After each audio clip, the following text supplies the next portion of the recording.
এই যে আলু চাষি ভাই অনেক চিন্তায় আছেন, অনেক টেনশনে আছেন আলু চাষি ভাইটি, কারণ তার আবাদের অবস্থা খুব খারাপ। এখন কি যে করবে দিশেহারা।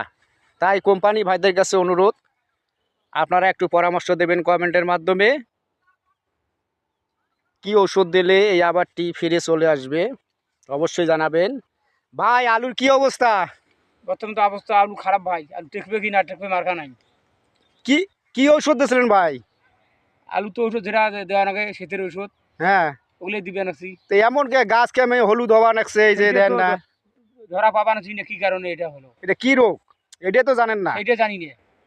তো যাই হোক, আপনি এখন যারা এই ভিডিওটি দেখবে তাদের কাছে পরামর্শ পরামর্শ চাচ্ছে। চাই ভাই, অবশ্যই ভাইয়েরা পরামর্শ প্লিজ দেন। একটু পরামর্শ দেবেন, দেন। নাইতে ভাইটি অনেক ক্ষতিগ্রস্ত হবে। এই যে তার আবাদ, মোটামুটি অনেক আবাদ করেছেন, কিন্তু তার আবাদের অবস্থা খুব খারাপ।